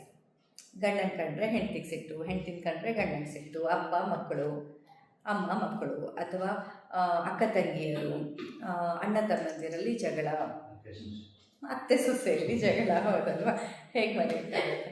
ಅತ್ತೆ ಸೊಸೆಯಲ್ಲಿ ಜಗಳ, ಆಮೇಲೆ ಆಚೆ ಈಚೆ ನೆರೆ ಹೊರೆಯವರಲ್ಲಿ ಜಗಳ, ಮತ್ತು ನೀವು ನಿಮ್ಮ ಎಂಪ್ಲಾಯೀಸ್ಗಳ ಜೊತೆ ಜಗಳ, ನೀವು ನಿಮ್ಮ ಬಾಸ್ ಜೊತೆ ಜಗಳ. ಸೊ ಅಲ್ಟಿಮೇಟ್ಲಿ ಈ ಒಂದು 24 ಅವರ್ಸಲ್ಲಿ ಯಾರನ್ನು ನೀವು ಎವ್ರಿ ಡೇ ಮೀಟ್ ಆಗ್ತೀರೋ ಅವರ ಜೊತೆ ಈ ಲೋವರ್ ಫ್ರೀಕ್ವೆನ್ಸಿ ಇಮೋಷನ್ ಜಾಸ್ತಿ ಇದೆ ಅಂತಂದರೆ ಏನಾಯಿತು? ನಮ್ಮ ಕ್ವಾಲಿಟಿ ಆಫ್ ಲೈಫ್ ಹಾಳಾಗ್ತಾ ಬಂತು. ಹೌದು, ಬಿಕಾಸ್ ನೀವೆಷ್ಟು ಶ್ರೀಮಂತರು ಅಂತ ನಿರ್ಧಾರ ಆಗೋದು ನಿಮ್ಮ ಬ್ಯಾಂಕ್ ಅಕೌಂಟಿಂದ ಅಲ್ಲ. ನೀವೆಷ್ಟು ಶ್ರೀಮಂತರು ಅಂತ ನಿರ್ಧಾರ ಆಗೋದು ನಿಮ್ಮ ಜೊತೆಯಲ್ಲಿ 24 ಗಂಟೆಯಲ್ಲೂ ಸಿಗ್ತಾರಲ್ಲ, ಎವ್ರಿ ಡೇ ಆ್ಯಂಡ್ ನೈಟ್ ಸಿಗ್ತಾರಲ್ಲ, ಅವರ ಜೊತೆ ನೀವು ಹೇಗಿರ್ತೀರಾ ಅದು ನಿಮ್ಮ ಜೀವನವನ್ನು, ನಿಮ್ಮ ಶ್ರೀಮಂತಿಕೆಯನ್ನು ನಿರ್ಧಾರ ಮಾಡುತ್ತೆ. ಯಾಕಂದರೆ ನಿಜವಾದ ಅಸೆಟ್ ಅದೇ. ಈಗ ನೋಡಿ, ಈಗ ಮೊನ್ನೆ ಯಾರೋ 47 ವರ್ಷದ ನಟ ತೀರಿ ಹೋದರು ಅಂದರು, ಇವತ್ತು ನೋಡಿದ್ರೆ ಯಾರೋ 37 ವರ್ಷದ ಬರಹಗಾರ ತೀರಿ ಹೋದರು ಅಂತ. ಕಾರ್ಡಿಯಾಕ್ ಅರೆಸ್ಟ್, ಹಾರ್ಟ್ ಅಟ್ಯಾಕ್ಗಳು, ಇಂಥದ್ದು ಏನೇನೋ, ಒಂದು ಕಡೆ ಕೊಲೆ ಆಗುತ್ತೆ, ಇನ್ನೊಂದು ಕಡೆ ದರೋಡೆ ಆಗುತ್ತೆ, ಮತ್ತೊಂದು ಕಡೆ ಆಕ್ಸಿಡೆಂಟ್ ಆಗುತ್ತೆ, ಅನಾರೋಗ್ಯಗಳು ಬರುತ್ತೆ. ಯಾರ ಜೀವನ ಎಷ್ಟು ಹೊತ್ತಿಗೆ ಕೊನೆ ದಿನ ನಮ್ಗೆ ಯಾರಿಗೆ ಗೊತ್ತಿಲ್ಲ. ಆದರೆ ನಮ್ಗೆ ಆ ಗೊತ್ತಿಲ್ಲದೆ ಇರೋ ಅನ್ಸರ್ಟೈನ್ ಇರೋಂಥ ಆ ವಿಷಯದ ಬಗ್ಗೆನೂ ನಾವು ಹೆಂಗೆ ಬದುಕ್ತೀವಿ ಅಂತಂದರೆ, ಆ್ಯಸ್ ಇಫ್ ನನ್ನ ಜೀವನದ ಮುಖ್ಯ ಉದ್ದೇಶನೇ ನಿಮ್ಮ ಜೊತೆ ಜಗಳ ಆಡೋದು ಅನ್ನೋ ಥರ ನಾವು ಬದುಕ್ತೀವಿ ಅಲ್ವಾ. ಆ ಕ್ಷಣದಲ್ಲಿ ಒಮ್ಮೆ ಜಗಳ ಆಡುವಾಗ ನೆನ್ಪು ಮಾಡ್ಕೊಳ್ಳಿ. ನೀವು ಯಾರ್ಯಾರ ಜೊತೆ ಜಗಳ ಆಡ್ತೀರೋ ಅದನ್ನು ನೆನ್ಪು ಮಾಡ್ಕೊಳ್ಳಿ. ನಮ್ದು ಹೇಗೆ ಆ ಮೈಂಡ್ ಸೆಟ್ ಇರುತ್ತೆ ಅಂತಂದರೆ, ಅದೆಲ್ಲ ಈ ಮಾಯೆ ಎಲ್ಲ ನಮ್ಗೆ ಬರ್ತೋಗ್ಬಿಡತ್ತೆ. ಇದು ನಾನಲ್ಲ, ಇದು ನನ್ನ ಮನಸ್ಸಿನ ಭಾವನೆ ಅಷ್ಟೇ, ಅಥವಾ ಇದೆಲ್ಲ ನಡೆಯುತ್ತೆ, ಹೋಗುತ್ತೆ, ಬರುತ್ತೆ, ಬಟ್ ಲೈಫ್ ಇಸ್ ಎಟರ್ನಲ್ ಅನ್ನೋದು, ಆತ್ಮಕ್ಕೆ ಯಾವತ್ತೂ ಸಾವಿಲ್ಲ, ಇದೆಲ್ಲ ನಮ್ಗೆ ನೆನಪೇ ಆಗಲ್ಲ. ನಾವು ಆ ಕ್ಷಣಕ್ಕೆ ಬರೀ ನಾನು ಸರಿ ನೀನು ತಪ್ಪು ಪ್ರೂವ್ ಮಾಡೋದ್ರಲ್ಲಿ ಅಷ್ಟೇ ಜಿದ್ದು ನಮ್ಮದು, ಅಷ್ಟೇ, ಇನ್ನೇನಿಲ್ಲ. ಸೊ ಫಸ್ಟ್ ಆಫ್ ಆಲ್ ನಾನು ಏನು ಹೇಳೋದು ಅಂದರೆ, ನೀವು ನನ್ನ ಹತ್ರ ಜಗಳ ಆಡಿ ತೊಂದರೆ ಇಲ್ಲ, ಯಾಕೆ ಹೇಳಿ, ನನ್ನ ಜೀವನದಲ್ಲಿ 1-2 ಸತಿ ಸಿಗೋಳ್ಳಿ. ಆದರೆ ನಿಮ್ಮ ಮನೆಯಲ್ಲಿ ಯಾರ್ಯಾರು ಇರ್ತಾರೆ, ನಿಮ್ಮ ಜೊತೆಯಲ್ಲಿ ಯಾರು ಇರ್ತಾರೆ, ಅವರ ಜೊತೆ ನೀವು ಖಂಡಿತ ಜಗಳ ಆಡಬಾರ್ದು. ಯಾಕಂದರೆ ಅಲ್ಟಿಮೇಟ್ಲಿ ನೋಡಿ, ಮನೆಯಲ್ಲಿ ಗಂಡ ಹೆಂಡತಿ ಮಕ್ಕಳು ಅತ್ತೆ ಮಾವ ಎಲ್ಲ ಇದ್ದಾರೆ ಅಂತ ಇಟ್ಕೊಳ್ಳಿ, ಎಲ್ರಿಗೂ ಒಬ್ಬರ ಮೇಲೆ ಒಬ್ಬರು ಪ್ರೀತಿನೇ ಇರುತ್ತೆ ಅಲ್ವಾ. ಈಗ ಅಮ್ಮ ಮಗಳಿಗೆ ಬೈದರೆ ಅಮ್ಮಂಗೆ ಪ್ರೀತಿ ಇಲ್ಲ ಅಂದ್ಕೊಂಡಿದ್ಯಾ ನಿಮ್ಮ ಮೇಲೆ? ತುಂಬ ಪ್ರೀತಿ ಇರುತ್ತೆ, ಅದಕ್ಕೆ ಬೈತಾರೆ. ಪ್ರೀತಿ ಇಲ್ಲ ಅಂತಂದರೆ ಬಿಟ್ಬಿಡ್ತಿದ್ರು, ಏನಾದರೂ ಆಗ ಹಾಳಾಗೋಗ್ಲಿ, ಏನಾಗೋದಿದೆ ನನಗೆ ಅಲ್ವಾ. ಪ್ರೀತಿ ಇರೋದಕ್ಕೇ ಹೇಳೋದು. ಪ್ರೀತಿ ಕಾಳಜಿ ಇಲ್ಲ ಅಂತಂದರೆ ಬಿಟ್ಬಿಡ್ತಿದ್ರು, ಏನು ಮಾಡ್ರೂ ನಡೆಯುತ್ತೆ, ಹಾಳಾದರೂ ಆಗತ್ತೆ ಅವಳ ಜೀವನ, ನನಗೇನಾಗೋದಿದೆ ಅಂತ. ಆದರೆ ಪ್ರೀತಿ ಇರೋದ್ರಿಂದ ನಾವೇನು ಮಾಡ್ತೀವಿ, ಅವರಿಗೆ ತಿಳಿಸಿ ಹೇಳೋ ಪ್ರಯತ್ನ ಮಾಡ್ತೇವೆ, ಹೆದರಿಸಿ ಹೇಳೋ ಪ್ರಯತ್ನ ಮಾಡ್ತೇವೆ, ಬೈದು ಹೇಳೋ ಪ್ರಯತ್ನ ಮಾಡ್ತೇವೆ. ಆದರೆ ಅದರ ಹಿಂದಿನ ಉದ್ದೇಶ ಏನು? ಪ್ರೀತಿನೇ. ಹೇಳುವ ರೀತಿ ಬೇರೆ ಬೇರೆ ಇದ್ದಿರ್ಬೋದು. ಈಗ ಒಬ್ಬರು ಟೀಚರ್ ಮಕ್ಕಳಿಗೆ ಹೊಡಿತಾರೆ, ಬೈತಾರೆ, ಗದರಿಸ್ತಾರೆ, ಪನಿಷ್ಮೆಂಟ್ ಕೊಡ್ತಾರೆ. ಯಾಕೆ? ಅವರಿಗೆ ಆ ಮಗುವಿನ ಮೇಲೆ ದ್ವೇಷ ಇದೆ ಅಂತಲ್ಲ, ಆ ಮಗುವಿನ ಭವಿಷ್ಯ ಚೆನ್ನಾಗಿ ರೂಪುಗೊಳ್ಬೇಕನ್ನೋ ಕಾರಣಕ್ಕೆ, ಮಗುವಲ್ಲಿ ಶಿಸ್ತು ಬರಲಿ, ಒಂದು ಒಳ್ಳೆ ರೀತಿಯಲ್ಲಿ ಮಗು ಜೀವನವನ್ನು ರೂಪಿಸ್ಕೊಳ್ಳಿ ಅನ್ನೋ ಕಾರಣಕ್ಕೆ ಕೆಲವೊಂದಿಷ್ಟು ಕಟ್ಟುನಿಟ್ಟಿನ ಕ್ರಮವನ್ನು ಶಿಕ್ಷಕಿಯಾಗಿ ಅವ್ರು ತಗೊಳ್ತಾರೆ. ಹಾಗೆಯೇ ಈಗ ಮನೆಯಲ್ಲಿ ಗಂಡ ಹೆಂಡತಿ ಭಿನ್ನಾಭಿಪ್ರಾಯಗಳು ಬರುತ್ತೆ, ಮಾತುಕತೆಗಳು ಬರುತ್ತೆ, ಜಗಳ ಆಗುತ್ತೆ. ಆದರೆ ಇಬ್ಬರ ಇಂಟೆನ್ಷನು ಏನಾಗಿರುತ್ತೆ? ಮನೆಗೆ ಒಳ್ಳೇದಾಗಬೇಕು, ನಮಗೆ ಒಳ್ಳೇದಾಗಬೇಕು, ನಮ್ಮ ಕುಟುಂಬಕ್ಕೆ, ನಮ್ಮ ಸಂಸಾರಕ್ಕೆ, ಎಲ್ಲರಿಗೂ ಒಳ್ಳೇದಾಗಬೇಕು. ಇದೇ ಉದ್ದೇಶ ಒಂದೇ. ಆದರೆ ಅಲ್ಲಿ ನಾನು ಹೇಳುವ ರೀತಿ ಬೇರೆ, ನೀನು ಹೇಳುವ ರೀತಿ ಬೇರೆ ಅಂದಾಗ ಆ ಬರೀ ಒಂದು ಮಾತನಾಡುವ ರೀತಿಯಿಂದ ವ್ಯತ್ಯಾಸ ಆಗಿ ನಾವು ಜಗಳ ಆಡ್ತಾ ಇರ್ತೀವಿ. ಅದಾಗಬಾರ್ದು. ಸೊ ನಿಮ್ಮ ಜೊತೆಯಲ್ಲಿರುವಂತಹ ಜನರಿಗೆ, ನಿಮ್ಮ ಗಂಡ ಆಗಿರ್ಬೋದು, ನಿಮ್ಮ ಹೆಂಡತಿ ಆಗಿರ್ಬೋದು, ನಿಮ್ಮ ಮಕ್ಕಳಾಗಿರ್ಬೋದು, ನಿಮ್ಮ ತಂದೆ ತಾಯಿಯರಾಗಿರ್ಬೋದು, ಯಾವತ್ತೂ ಎದುರುತ್ರ ಕೊಡಲಿಕ್ಕಿಲ್ಲ. ಬಿಕಾಸ್ ಅವರು ನಿಮಗಿಂತ ಹೆಚ್ಚಿಗೆ ಲೈಫನ್ನು ನೋಡಿದ್ದಾರೆ ಅಲ್ವಾ. ಸೊ ಅಪ್ಪ ಅಮ್ಮ ಎಂತ ಹೇಳಿದ್ರೆ ಏನನ್ಬೇಕು? ಓಕೆ ಅಂತ ನೋಡಿ, ಗುಡ್ ಗರ್ಲ್ ಅಕ್ಕ, ಗುಡ್ ಗರ್ಲ್ ನೋಡು, ಅಕ್ಕನ ಫ್ರೆಂಡ್ಶಿಪ್ ಮಾಡ್ಕೊ, ಫುಲ್ ಗುಡ್ ಗರ್ಲ್ ಅಕ್ಕ, ಏನು ಹೇಳಿದ್ರು ಓಕೆ ಅಂತಾರೆ ಅಪ್ಪ ಅಮ್ಮ. ಯಾಕೆ ಅಂತಂದರೆ ಅಲ್ಲಿ ಅಪ್ಪ ಅಮ್ಮ ಹೇಳಿದ್ದು ಸರಿಯೋ ತಪ್ಪೋ ಸಂಬಂಧ ಇಲ್ಲ. ಅವ್ರು ನನ್ನ ಅಪ್ಪ ಅಮ್ಮ, ನನ್ನನ್ನು ಈ ಭೂಮಿಗೆ ಅವ್ರು ತಂದಿದ್ದಾರೆ, ಅಷ್ಟೇ ಸಾಕು ನಾವು ಅವರಿಗೆ ಗೌರವ ಕೊಡಲಿಕ್ಕೆ. ಅವರು ಒಳ್ಳೆಯವರ ಕೆಟ್ಟವರ, ಅವ್ರು ಈಗ ಹೇಳ್ತಾ ಇರೋ ವಿಷಯ ಸರಿನಾ ತಪ್ಪ ಸಂಬಂಧ ಇಲ್ಲ. ನಿಮಗೆ ಜನ್ಮ ಕೊಟ್ಟಿದ್ದಾರಲ್ಲ, ಹಾಗಾಗಿ ನೀವು ಅವರಿಗೆ ಗೌರವ ಕೊಡಬೇಕು, ಗೊತ್ತಾಯ್ತಾ? ಹಾಗೆಯೇ ಮಕ್ಕಳಿಗೆ ತಂದೆ ತಾಯಿ ಆದರು ನಿಮ್ಮ ಪ್ರೀತಿಯನ್ನು, ನಿಮ್ಮ ಶಿಸ್ತನ್ನು ಅಳವಡಿಸ್ಕೊಳ್ಳುವಾಗ ಅದನ್ನು ಆದಷ್ಟು ಸಮಾಧಾನದಿಂದ ಕನ್ವೆ ಮಾಡೋ ಪ್ರಯತ್ನ ಮಾಡಿ, ತಿಳಿಸಿ ಹೇಳಿ. ಹಾಗೆ ಅಂತ ತಲೆ ಮೇಲೆ ಹೊತ್ಕೊಳ್ಳಿ ಅಂತ ಇಲ್ಲ, ನಾನು ಹೇಳಿದ್ದೆಲ್ಲ ಕೊಡಿಸಿ ತಲೆ ಮೇಲೆ ಕೂಡಿಸಿ ಅಂತ ಹೇಳ್ತಿಲ್ಲ. ಆದರೆ ಆದಷ್ಟು ಈಗ ನೋಡಿ, at the end of the day ನಮ್ಮದೇ ಮಗು ನನ್ನನ್ನು ದ್ವೇಷಿಸ್ತಿದೆ ಅಂತಂದರೆ ನಾನೇನು ಸಾಧನೆ ಮಾಡ್ದಂಗಾಯ್ತು? ಮಗುವಿಗೋಸ್ಕರನೇ ನಾನೆಲ್ಲ ಮಾಡ್ತಿರೋದು, ಆ ಮಗುವಿಗೆ ಒಳ್ಳೇದಾಗಲಿ ಅಂತಲೇ ಮಾಡ್ತಿರೋದು. ಬಟ್ ನಾನು ಹೇಳುವ ರೀತಿ, ಅದನ್ನ ಕನ್ವೆ ಮಾಡೋ ರೀತಿ ತಪ್ಪಾದಾಗ at the end of the day ಆ ಮಗು ಯಾಕಾದರೂ ಈ ಅಮ್ಮ ಅಥವಾ ಯಾಕಾದರೂ ಈ ಅಪ್ಪ ನನಗಿದ್ದಾರಪ್ಪ, ಈ ಅಪ್ಪ ಯಾಕೆ ಇಷ್ಟು ತ್ರಾಸು ಕೊಡ್ತಾರಪ್ಪ ಅಂತ ನಮ್ಮಿಂದ ಇನ್ನಷ್ಟು ದೂರನೇ ಆಗ್ತಾ ಇದೆ ಆ ಮಗು ಅಂತಂದರೆ ನಾನೇನು ಸಾಧನೆ ಮಾಡ್ದಂಗಾಯ್ತು? ಅದನ್ನೇ ನಾವು ಕನ್ವೆ ಮಾಡುವಾಗ ಈ ಹೈಯರ್ ಸೋರ್ಸ್ ಆಫ್ ಇಮೋಷನ್ಸನ್ನು ಉಪಯೋಗಿಸ್ಕೊಂಡ್ರೆ ನಿಮ್ಮ ಮನೋಮಯ ಕೋಶ ಕೂಡ ಕ್ಲೀನ್ ಆಗುತ್ತೆ, ಮಗುವಿನ ಮನೋಮಯ ಕೋಶ ಕೂಡ ಕ್ಲೀನ್ ಇರುತ್ತೆ. ಅದನ್ನು ಸ್ವಲ್ಪ ಸಮಾಧಾನದಲ್ಲಿ ತಾಳ್ಮೆಯಿಂದ ಹೇಳಬೇಕು ಮಗುವಿಗೆ. ನೋಡು, ನೀನು ಹೇಳಿದ್ದನ್ನು ಕೊಡಿಸ್ಬಾರ್ದು ಅಂತ ನಂಗೆ ಖಂಡಿತ ಇಲ್ಲ, ಆದರೆ ಇದನ್ನು ಕೊಡಿಸಿದ್ರೆ ನಿನ್ನ ಜೀವನಕ್ಕೆ ಒಳ್ಳೇದಾಗೋದಿಲ್ಲ, ಹಾಗಾಗಿ ನಾನು ಕೊಡಿಸ್ತಾ ಇಲ್ಲ. ನನಗೆ ನೀನಂದರೆ ತುಂಬ ಇಷ್ಟ, ಆದರೆ ಇದನ್ನು ನಾನು ಕೊಡಿಸೋದಿಲ್ಲ, ಇಷ್ಟೇ. ಈ ರೀತಿ ಕನ್ವೆ ಮಾಡಬೇಕು. ಅದ್ರ ಬದಲು ನಾವು ಅದನ್ನು ತುಂಬ ಹಾರ್ಷಾಗಿ ಹೇಳ್ತೀವಿ. ಆ್ಯಂಡ್ ಮಕ್ಕಳಿಗೆ ತಲೆಗೆ, ಆ ಪುಟಾಣಿ ತಲೆ, ಅವರಿಗೂ ಜೀವನದ ಅನುಭವ ಇಲ್ಲ, ಅವರಿಗೂ ಕಷ್ಟ ಸುಖ ಗೊತ್ತಿಲ್ಲ. ಹಾಗಾಗಿ ಆ ಮಕ್ಕಳು ಏನು ಮಾಡ್ತಾರೆ, ನಾನು ಹೇಳಿದ್ದೆಲ್ಲ ಕೊಡಿಸಿದ್ರೆ ಅಮ್ಮ ಒಳ್ಳೆಯವರು, ಅಪ್ಪ ಒಳ್ಳೆಯವರು, ನಾನು ಹೇಳಿದ ಒಂದನ್ನು ಕೊಡಿಸಿಲ್ಲ ಅಂದರೆ ಅಪ್ಪ ಕೆಟ್ಟವರು, ಅಮ್ಮ ಕೆಟ್ಟವರು, ಹಂಗೆ ಅಂದ್ಕೊಬಿಡ್ತಾರೆ. ಹಾಗಾಗಿ ನೀವು ಕೊಡಿಸೋದಿಲ್ಲ ಅಂತ ಹೇಳೋ ಬದಲು ಏನು ಹೇಳಬೇಕು, ಯಾಕೆ ಕೊಡಿಸಲ್ಲ ಅನ್ನೋದನ್ನು ಮಕ್ಕಳಿಗೆ ತಿಳಿಸಿ ಹೇಳಬೇಕು. ಹಾಗೆ ನಿಮ್ಮ ಬಾಂಧವ್ಯಗಳಲ್ಲೂ ಅಷ್ಟೇ, ಆದಷ್ಟು ನಿಮ್ಮ ಜೊತೆ ಇರೋರನ್ನು ಮೊದಲು ಕ್ಷಮಿಸಿ. ಗಂಡ ಹೆಂಡತಿ, ಬಾಸ್, ಕೆಲಸದವರು, ನೆರೆಹೊರೆಯವರು, ಅಕ್ಕ ತಂಗಿ, ಅಣ್ಣ ತಮ್ಮ, ಅತ್ತೆ ಸೊಸೆ, ದಯವಿಟ್ಟು ಯಾರಾದರೂ ಒಬ್ಬರನ್ನ ಕ್ಷಮಿಸಿ. ಯಾಕಂದರೆ ಈ ಕ್ಷಮೆ ಅನ್ನೋದು ಕೂಡ ಹೈಯರ್ ಸೋರ್ಸ್ ಆಫ್ ಇಮೋಷನ್. ಆ ಒಂದು ಹೈಯರ್ ಫ್ರೀಕ್ವೆನ್ಸಿ ಇಮೋಷನ್ಸ್ ಏನು ಮಾಡುತ್ತೆ, ಈ ಮನೋಮಯ ಕೋಶವನ್ನು ಕ್ಲೀನ್ ಮಾಡ್ತಾ ಬರುತ್ತೆ. ನಾವು ಆ ಗುದ್ದಾಟದಲ್ಲಿ, ಜಗಾಟದಲ್ಲಿ ನಮ್ಮ ಲೈಫನ್ನು ಕಳ್ಕೊಳ್ತಿದ್ದೀವಿ, ನಮ್ಗೆ ಅರ್ಥ ಆಗ್ತಿಲ್ಲ, ಅದು ಲೈಫಿನ ನಿಜವಾದ ಎಸೆನ್ಸನ್ನು ಕಳ್ಕೊಳ್ತಾ ಇದ್ದೀವಿ. ಹಾಗಾಗ್ಬಾರ್ದು. ಪ್ರತಿ ಸತಿ ಆ ಥರ ಆದಾಗ ದಯವಿಟ್ಟು 1, 2 ರಿಂದ 3 ಸತಿ ನಿಮ್ಗೆ ಫುಲ್ ಕೋಪ ಬಂದಾಗ, ಫುಲ್ ದುಃಖ ಬಂದಾಗ, ಫುಲ್ ರೆಸ್ಟ್ಲೆಸ್ ಫೀಲ್ ಆದಾಗ ದಯವಿಟ್ಟು ಡೀಪಾಗಿ 3 ಸತಿ ಆಳವಾಗಿ ಉಸಿರನ್ನು ತಗೊಳ್ಳಿ. ನಿಮ್ಮ ಉಸಿರನ್ನ ಗಮನಿಸ್ಕೊಂಡು ಇಲ್ಲ, ಓಕೆ, ಇವತ್ತು ಇದ್ರ ಬಗ್ಗೆ ಮಾತಾಡಲ್ಲ, ನಾಳೆ ಮಾತಾಡ್ತೀನಿ ಅಂತ ಪೋಸ್ಟ್ಪೋನ್ ಮಾಡಿ. 1 ದಿನ ಪೋಸ್ಟ್ಪೋನ್ ಮಾಡಿ, ಅಲ್ಲಿಗೆ ಎಷ್ಟೋ ಮಟ್ಟಿಗೆ ಅದು ಶಾಂತ ಆಗುತ್ತೆ. ಏನು ಹರಿದು ಬಿದ್ದು ಹೋಗೋದಿಲ್ಲ, 1 ದಿನದಲ್ಲಿ ಏನೂ ಕಿತ್ತು ಹೋಗೋದಿಲ್ಲ. 1 ದಿನ ಪೋಸ್ಟ್ಪೋನ್ ಮಾಡಿ. ಹಾಗೆ ಯಾವುದಾದ್ರೂ ವಿಷಯದಲ್ಲಿ ಒಳ್ಳೇದು ಅನಿಸಿದ್ದನ್ನು ದಯವಿಟ್ಟು ಆ ಕ್ಷಣಕ್ಕೆ ಹೇಳಿ. ಅದು ನಾವು ಉಲ್ಟಾ ಮಾಡ್ತೀವಿ, ಒಳ್ಳೇದು ಅನಿಸಿದ್ದನ್ನು ಹೇಳೋದಿಲ್ಲ, ಕೆಟ್ಟದ್ದನ್ನು ಫಸ್ಟ್ ಹೇಳ್ಬಿಡ್ತೀವಿ. ಇದು ಉಲ್ಟಾ ಆಗಬೇಕು. ಒಳ್ಳೆಯದನ್ನು ಹುಡುಕಿ ಪ್ರತಿನಿತ್ಯ ಹೇಳ್ತಾ ಬನ್ನಿ, ಕೆಟ್ಟದ್ದನ್ನು ನಾಳೆ ಹೇಳಿದ್ರಾಯ್ತು ಅಂತ ಪೋಸ್ಟ್ಪೋನ್ ಮಾಡ್ತಾ ಬನ್ನಿ. ಆವಾಗ ಎಲ್ಲ ಲೇಯರ್ಸ್ಗಳು ಒಂದೊಂದಾಗಿ ಕ್ಲೀನ್ ಆಗ್ತಾ ಬರುತ್ತೆ. ಕ್ಲೀನ್ ಆದರೆ ನಮ್ಮ ಆತ್ಮ ಸಾಕ್ಷಾತ್ಕಾರ ನಮಗೆ ಈಸಿಯಾಗಿ ಆಗುತ್ತೆ. ಹೌದು, ಯಾಕಂತಂದರೆ ಅದನ್ನು ನಾವು ಕನ್ವೆ ಮಾಡೋ ರೀತಿಯಲ್ಲಿ ಸೋಲ್ತೀವಿ ಅಂತ. ಈಗ ಒಂದನ್ನು ನಾವು ಪದೇ ಪದೇ ಹೇಳ್ತಿದ್ದೀವಿ ಅಂದಾಗ ಅವ್ರಿಗೆ ಇರಿಟೇಟ್ ಆಗುತ್ತಾ ಇರುತ್ತೆ. ಅಲ್ಲಿ ನನ್ನ ಅತಿ ಪ್ರೀತಿ, ಅತಿ ಕಾಳಜಿಯನ್ನು ನಾನು ಸರಿಯಾಗಿ ಕನ್ವೆ ಮಾಡ್ತಾ ಇಲ್ಲ ಅಂತ, ತಪ್ಪಾದ ರೀತಿಯಲ್ಲಿ ಕನ್ವೆ ಮಾಡಿದಾಗ ಹಾಗಾಗುತ್ತೆ. ಪ್ರೀತಿ ಸರಿಯಾದ ರೀತಿಯಲ್ಲಿ ಎದುರುಗಡೆ ಇದ್ದವರಿಗೆ ಅರ್ಥ ಆಗೋ ರೀತಿಯಲ್ಲೇ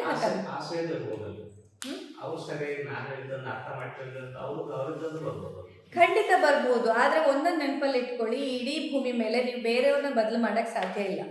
ನೋಡಿ, ಇಷ್ಟೆಲ್ಲ ತಿಳ್ಕೊಂಡೆ ನಮ್ಮನ್ನು ನಾವೇ ಬದಲು ಮಾಡ್ಕೊಳಕ್ಕಾಗಲ್ಲ. ಎಲ್ಲ ಗೊತ್ತಿತ್ತು. ಈಗ ನೋಡಿ, ಸಿಟ್ಟು ಮಾಡಬಾರ್ದಂತ ಎಲ್ರಿಗೂ ಗೊತ್ತಿದೆ. ಎಷ್ಟು ಜನರಿಗೆ ಸಿಟ್ಟು ಕಂಟ್ರೋಲ್ ಮಾಡ್ಕೊಳಕ್ಕಾಗತ್ತೆ? ಇಲ್ಲಿ ಧೈರ್ಯದಿಂದ ಇರಬೇಕು, ಹೆದರಬಾರ್ದು ಅಂತ ಎಲ್ರಿಗೂ ಗೊತ್ತಿದೆ. ಆದರೆ ಅಂಥ ಪರಿಸ್ಥಿತಿ ಬಂದಾಗ ಎಷ್ಟು ಜನರ ಹತ್ರ ಧೈರ್ಯದಲ್ಲಿ ಇರೋಕ್ಕಾಗತ್ತೆ? ನಮ್ಮನ್ನು ನಾವೇ ಚೇಂಜ್ ಮಾಡ್ಕೊಳ್ಳೋದು, ನಮ್ಮನ್ನು ನಾವೇ ಕಂಟ್ರೋಲ್ ಮಾಡ್ಕೊಳ್ಳೋದು ಇಷ್ಟು ಕಷ್ಟ. ಅಂಥದ್ರಲ್ಲಿ ನಾನೇ ಯಾಕೆ ಅರ್ಥ ಮಾಡ್ಕೋಬೇಕು, ಅವರೇ ಮಾಡ್ಕೊಳ್ಳಿ ಅಂತ ಹೇಳ್ತಿದ್ದೀವಿ ಅಂದರೆ ನಮ್ಮಷ್ಟು ದೊಡ್ಡ ಮೂರ್ಖರು ಇನ್ನೊಬ್ಬರು ಇಲ್ಲ. ಆಗೋದಿಲ್ಲ. ಬೇರೆಯವರನ್ನು ನಾವು ಚೇಂಜ್ ಮಾಡೋಕ್ಕಾಗೋದಿಲ್ಲ. ನಾವೇ ಚೇಂಜ್ ಆಗಬೇಕು, ನಾವೇ ಅರ್ಥ ಮಾಡ್ಕೋಬೇಕು. ಫಸ್ಟ್ ನನ್ನಿಂದ ಶುರುವಾಗಬೇಕು, ಆಗ ಅವರು ಬದಲಾಗ್ತಾರೆ. ಬಟ್ ಅವರಿಂದ ಶುರುವಾಗಲಿ ಅಂತ ನಾನು ಕೂತ್ಕೊಳ್ಳೋದು, ನನ್ನಿಂದ ಶುರುವಾಗಲಿ ಅಂತ ಅವ್ರು ಕೂತ್ಕೊಳ್ಳೋದು, ಅಂಥ ಮನೆಯಲ್ಲಿ ಯಾವತ್ತೂ ನೆಮ್ಮದಿ ಇರಲಿಕ್ಕೆ ಸಾಧ್ಯ ಇಲ್ಲ. ಸೊ ಮೊದಲು ನನ್ನಿಂದ ಶುರುವಾಗಲಿ. ನಾನೇ ಫಸ್ಟ್ ಅರ್ಥ ಮಾಡ್ಕೊತೀನಿ, ನಾನೇ ಫಸ್ಟ್ ಕ್ಷಮಿಸ್ತೀನಿ, ನಾನೇ ಫಸ್ಟ್ ಸುಮ್ಮನೆ ಇರ್ತೀನಿ, ನಾನೇ ಫಸ್ಟು ಪ್ರೀತಿಸ್ತೀನಿ ಅಂತ ಎಲ್ಲ ನಿಮ್ಮಿಂದ ಫಸ್ಟ್ ಶುರುವಾಗಿ. ಆಗ ಉಳಿದವರಿಗೂ ಅದೇ ರಿಫ್ಲೆಕ್ಟ್ ಆಗುತ್ತೆ, ಉಳಿದವರು ಅದೇ ಭಾವನೆಯನ್ನು ತೋರಿಸ್ತಾರೆ. ಆದರೆ ನಾವು ಹೇಳೋದೇನು, ನಾನು ಕೋಪ ಮಾಡಿದ್ರು ನೀನು ಪ್ರೀತಿಸಬೇಕು, ನಾನು ಅರ್ಥ ಮಾಡ್ಕೊಳ್ದಿದ್ರು ನೀನು ಅರ್ಥ ಮಾಡ್ಕೋಬೇಕು. ಅದು ಆಗೋದಿಲ್ಲ. ಅದು ನಿಮ್ಮನೆ ನಮ್ಮನೆ ಅಂತಲ್ಲ, ಯಾರ ಮನೇಲೂ ಅದು ಆಗೋದಿಲ್ಲ. ನನ್ನಿಂದವೇ ಅದು ಶುರು ಆಗಬೇಕು. ಏನೇ ಶುರು ಆಗೋದಿದ್ರು ಫಸ್ಟ್ ನನ್ನ ಒಳಗಡೆಯಿಂದ ಬದಲಾಗಬೇಕು, ಆಮೇಲೆ ಬೇರೆಯವರಿಗೆ ಅದು ಇಂಪ್ಯಾಕ್ಟ್ ಆಗುತ್ತೆ. ನಿಮ್ಮನ್ನು ನೋಡಿ ಅವ್ರು ಬದಲಾಗ್ತಾರೆ, ಅಲ್ಲಿ ತನಕ ಅವ್ರು ಬದಲಾಗೋದಿಲ್ಲ. ಆತ್ಮ ಸಾಕ್ಷಾತ್ಕಾರವನ್ನು ಅರಿಲಿಕ್ಕೆ ಅಂತಾನೆ ಈಗ ನಮ್ಮ ಶಾಸ್ತ್ರಗಳಲ್ಲೆಲ್ಲ ಅಷ್ಟಾಂಗ ಯೋಗದ ಹಂತವನ್ನು ಒಂದೊಂದಾಗಿ ಹೇಳ್ತಾ ಹೋಗ್ತಾರೆ. ಯಮ, ನಿಯಮ, ಆಸನ, ಪ್ರಾಣಾಯಾಮ, ಈ ಎಲ್ಲ ಅಭ್ಯಾಸಗಳನ್ನು ನಮ್ಮ ದೈಹಿಕವಾದ ಅಭ್ಯಾಸಕ್ಕೆ ಹೇಳಿದ್ರು. ಪ್ರತ್ಯಾಹಾರ ಅನ್ನೋದು ಒಂದು ಬ್ರಿಡ್ಜ್, ನಮ್ಮನ್ನು ದಾಟಿಸ್ಲಿಕ್ಕೆ ಆ ಕಡೆ ಲೌಕಿಕ ಪ್ರಾಕ್ಟೀಸಿಂದ ಅಲೌಕಿಕ ಪ್ರಾಕ್ಟೀಸಿಗೆ ಹೋಗಲಿಕ್ಕೆ. ಆಮೇಲೆ ಧಾರಣ, ಧ್ಯಾನ, ಸಮಾಧಿ ಅಂತ ಬಂತು. ಈ ಅಷ್ಟಾಂಗ ಯೋಗಗಳನ್ನು ನಾವು ನಮ್ಮಲ್ಲಿ ಅಳವಡಿಸ್ಕೊಂಡು ಆದಮೇಲೆ ಆತ್ಮ ಸಾಕ್ಷಾತ್ಕಾರ ಆದಂತಹ ವ್ಯಕ್ತಿಗಳು ಹೇಗಿರ್ತಾರೆ ಅಂತಂದರೆ, ಈಗ ನಮ್ಮಲ್ಲಿ ಹೇಗೆ ಈಗ ಸಪ್ತ ಋಷಿಗಳ ಬಗ್ಗೆ ಎಲ್ಲ ಏನು ಉಲ್ಲೇಖ ಇದೆ ಗ್ರಂಥಗಳಲ್ಲಿ, ಅವರು ಹೇಗೆ ಇಂಥ ಎಲ್ಲ ಶಕ್ತಿಗಳನ್ನ ಹೊಂದಿದ್ರು, ಅವ್ರನ್ನ ನೋಡಿದಾಗ ಒಂದು ಬ್ರಹ್ಮ ತೇಜಸ್ಸಿತ್ತು. ಅಥವಾ ಇವನ್ ನಾವೀಗ ಇಲ್ಲೆಲ್ಲ ಬ್ರಹ್ಮಶ್ರೀ ದೈವರಾತ್ರ ಜಾಗದಲ್ಲಿ ಕೂತಿದ್ದೀವಿ, ಅವರು ಕೂಡ ಋಷಿ ಪಟ್ಟವನ್ನು ಪಡೆದವರು, ಮಂತ್ರ ದರ್ಶನವನ್ನು ಪಡೆದುಕೊಂಡಂಥವ್ರು. ಸೊ ಅಂತಹ ವ್ಯಕ್ತಿತ್ವ ತಾನಾಗಿ ಗುರುತಿಸಲ್ಪಡತ್ತೆ ಅಂತ. ಈಗ ನಮಗೆ, ಈಗ ನಾನು ನೀವು ಅಥವಾ ನಮಗೆ ಯಾವಾಗ ಆತ್ಮ ಸಾಕ್ಷಾತ್ಕಾರ ಆಯಿತೋ ಇಲ್ವೋ ಅಂತ ಅನ್ನೋದಕ್ಕೆ ಬಹುಶಃ ನಾವು ನೀವೆಲ್ಲ ಇನ್ನೂ ಆ ಹಂತಕ್ಕೆ ಹೋಗೋಕ್ಕೆ ತುಂಬ ಕಷ್ಟಪಡಬೇಕು ಅಥವಾ ತುಂಬ ಇನ್ನೂ ಬಾಕಿ ಇರ್ಬೋದು. ಬಟ್ ಯಾವಾಗ ನಿಮ್ಮ ಆ ದಿನಗಳು ಹತ್ತಿರ ಬರ್ತಾ ಹೋಗುತ್ತೆ, ನಿಮ್ಮಲ್ಲಿನ ಆ ಪರಿಶ್ರಮ ಅಥವಾ ನೀವು ಪಟ್ಟಂಥ ಒಂದೊಂದೇ ಹಂತ ಹಂತವಾಗಿ ನೀವು ಮೇಲಕ್ಕೆ ಹೋಗ್ತಾ ಬರ್ತೀರಾ, ಆಗ ನಿಮಗೆ ಅರಿವಿಲ್ಲದೆ ಸಮಾಜಕ್ಕೆ ಅದು ಅರಿವಾಗತ್ತೆ. ನಿಮ್ಮ ಸುತ್ತಮುತ್ತಲಲ್ಲಿ ಜನಕ್ಕೆ ಅದು ಅರಿವಾಗುತ್ತೆ. ಇಲ್ಲಿಯ ತನಕ ಬಂದಂತಹ ಎಲ್ಲ ಮಹಾಪುರುಷರದ್ದು ಹಾಗೆ ನೋಡಿ, ಅವ್ರು ಬಂದು ಹೇಳ್ಕೊಂಡಿದ್ದಲ್ಲ. ಶ್ರೀಧರ ಸ್ವಾಮಿಗಳು ಬಂದರು, ಅವ್ರು ಬಂದು ಹೇಳಲಿಲ್ಲ ನಾನೇನೋ ದೊಡ್ಡ ಪುರುಷ ನಂಗೆ ಪೂಜೆ ಮಾಡಿ ಅಂತ ಅವ್ರು ಹೇಳಲಿಲ್ಲ. ಆದರೆ ಆ ವ್ಯಕ್ತಿಯ ತೇಜಸ್ಸು, ಆ ವ್ಯಕ್ತಿಯ ಹಾವಭಾವ, ಆ ವ್ಯಕ್ತಿಯ ಮಾತುಗಳು, ಆ ವ್ಯಕ್ತಿಗೆ ಸಿದ್ದಂಥ ಸಿದ್ಧಿ, ಅವ್ರ ಬಾಯಿಂದ ಒಂದು ಉಚ್ಚಾರ ಆಯ್ತಂತಂದರೆ ಅದಾಗತ್ತೆ. ಇಂತಹ ಸಿದ್ಧಿ ಸಮಾಜವೇ ನಿಮ್ಮನ್ನು ಗುರುತಿಸೋ ಹಾಗೆ ಮಾಡುತ್ತೆ. ಯಾವ ಮಹಾನ್ ಪುರುಷರು ಅಥವಾ ಇಲ್ಲಿಯ ತನಕ ಆತ್ಮ ಸಾಕ್ಷಾತ್ಕಾರ ಆದ ಯಾವ ವ್ಯಕ್ತಿನೂ ಬಂದ್ಕೊಂಡು ನಂಗೆ ಸಾಕ್ಷಾತ್ಕಾರ ಆಗಿದೆ ನಾನೇ ದೇವರು ಅಂತ ಇಲ್ಲಿ ತನಕ ಯಾರೂ ಕೂತಿಲ್ಲ. ಹಾಗೆ ಕೂತವ್ರು ಯಾರು ನಿಜವಾಗಿ ಸಾಕ್ಷಾತ್ಕಾರ ಆದವ್ರಲ್ಲ. ಯಾರು ಹೇಳ್ಕೊಂಡು ಕೂತಿರ್ತಾರಲ್ಲ, ನನಗೆ ಅದಕ್ಕೆ ನೋಡಿದ್ದೀನಿ, ಇದು ನೋಡಿದ್ದೀನಿ, ನಂಗೆ ಸೀದಾ ದೇವರೇ ಬಂದಿಲ್ಲ, ನನ್ನ ಎದುರೇ ನಿಂತಿದ್ದಾನೆ, ನಾನೀಗ ಎಲ್ಲ ಸಿದ್ಧಿ ಪಡ್ಕೊಂಡು ಬಿಟ್ಟಿದ್ದೀನಿ ಅಂತ ಬಾಯ್ಬಿಟ್ಟು ಯಾರು ಹೇಳ್ತಾರೋ ಅಂಥವರಿಗೆ ನಿಜವಾಗಿ ಸಿದ್ಧಿ ಆಗಿರೋದಿಲ್ಲ, ಹೆಚ್ಚಿನವರಿಗೆ. ಆಯಿತಾ? ಯಾರಿಗೆ ನಿಜವಾಗಿ ಆ ಸಿದ್ಧಿಗಳೆಲ್ಲ ಲಭ್ಯ ಆಗಿರುತ್ತೆ ಅವ್ರು ಬಾಯ್ಬಿಟ್ಟು ಏನು, ಈಗ ನೋಡಿ ರಮಣ ಮಹರ್ಷಿಗಳು ಮಾತೇ ಆಡ್ತಿರ್ಲಿಲ್ಲ, ಮೌನಿ ಬಾಬಾ ಅಂತಲೇ ಕರಿತಿದ್ರು, ಮಾತೇ ಆಡ್ತಿರ್ಲಿಲ್ಲ. ಆದರೆ ಅವರ ಶಿಷ್ಯರಿಂದ ಎಷ್ಟು ದೊಡ್ಡದು, ಹೇಗೆ ಗೊತ್ತಾಯಿತು ಜಗತ್ತಿಗೆ? ಹೇಗೆ ಹೂವು ಅರಳ್ತಿದ್ದಂತೆ, ಸಂಪಿಗೆ ಮರ ಇದ್ದರೆ ಅದರ ಹೂವು ಅರಳ್ತಿದ್ದಂತೆ ನೋಡಿ, ಮೊಗ್ಗಿರೋ ತನಕನೂ ಪರಿಮಳ ಇಲ್ಲ, ಒಮ್ಮೆ ಅದು ಅರಳ್ತಿದ್ದಂತೆ ಸುತ್ತಮುತ್ತಲೂ ಇಡೀ ಜಾಗಕ್ಕೆ ಎಲ್ಲೋ ಸಂಪಿಗೆ ಮರ ಇರಬೇಕು, ಸಂಪಿಗೆ ಪರಿಮಳ ಬರ್ತಿದೆ, ಹೇಗೆ ತಾನಾಗಿ ಗೊತ್ತಾಗತ್ತೋ ಅದೇ ಥರ ನಮ್ಮಲ್ಲಿ ಆತ್ಮ ಸಾಕ್ಷಾತ್ಕಾರ ಆದಾಗ, ಅದು ಆತ್ಮ ಸಾಕ್ಷಾತ್ಕಾರ ಅನ್ನೋದಕ್ಕೆ ಹಾವ ಭಾವ ಬಣ್ಣ ಆಕಾರ ಗಾತ್ರಗಳಿಲ್ಲ, ಅದೊಂದು ಅನುಭವ. ಅದು ಆತ್ಮ ಸಾಕ್ಷಾತ್ಕಾರ ಅನ್ನೋದು ಒಂದು ವಸ್ತುಸ್ಥಿತಿ ಅಲ್ಲ, ಅಂದರೆ ಅದನ್ನ ನಾವು ಶಬ್ದಗಳಲ್ಲಿ ಅಥವಾ ಚಿತ್ರದಲ್ಲಿ ಬಿಡಿಸುವಂಥ ಪ್ರಕ್ರಿಯೆ ಅಲ್ಲ, ಅನುಭವ. ಇದೊಂದು ಅನುಭವ. ಹೇಗೆ ಆ ಸಂಪಿಗೆ ಹೂವಿನ ಪರಿಮಳ, ಸಂಪಿಗೆ ಹೂವಿನ ಪರಿಮಳ ಥರ ಇದೆ ಅಂತ ಅನ್ನಕ್ಕೆ ಆ ಸಂಪಿಗೆ ಹೂವಿನ ಪರಿಮಳ ಗೊತ್ತಿದ್ದಾಗ ಮಾತ್ರ ಗೊತ್ತಾಗತ್ತದು. ಅಥವಾ ಇನ್ನೂ ಗೊತ್ತೇ ಇಲ್ಲಪ್ಪ ಸಂಪಿಗೆ ಹೂವು ಗೊತ್ತಾ, ಸಂಪಿಗೆ ಹೂವಿನ ಪರಿಮಳ ಹೇಗಿರುತ್ತಂತ ಗೊತ್ತೇ ಇಲ್ಲೇ ಇದ್ದವರಿಗೆ ಅದ್ರ ಥರ ಅಂತ ಗೊತ್ತಾಗೋ ಮೊದಲು ನೀವು ಸಂಪಿಗೆ ಹೂವಿನ ಹತ್ರ ತೊಗೊಂಡೋಗ್ಬೇಕು ಅದನ್ನ.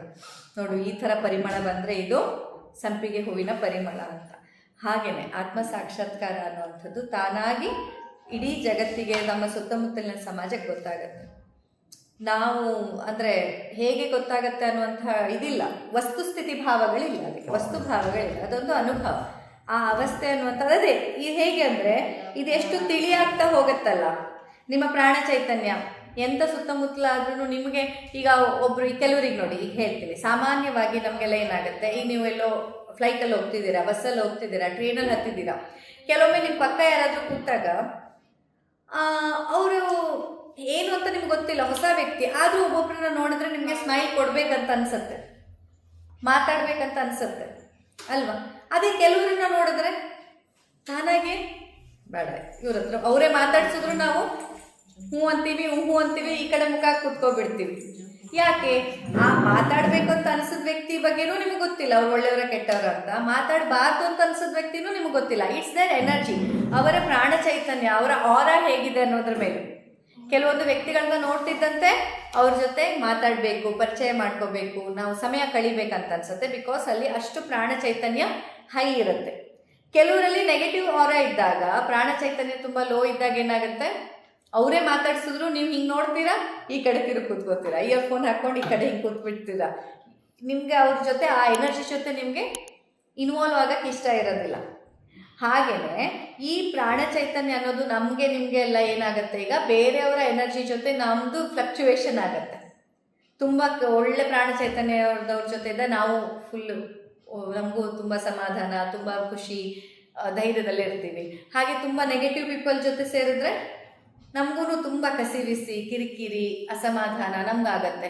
ಯಾಕೆ ಅಂತಂದರೆ ನಮ್ಮ ಪ್ರಾಣ ಚೈತನ್ಯ ಕ್ಲಿಯರ್ ಇಲ್ಲ ಅಂತ ಅರ್ಥ.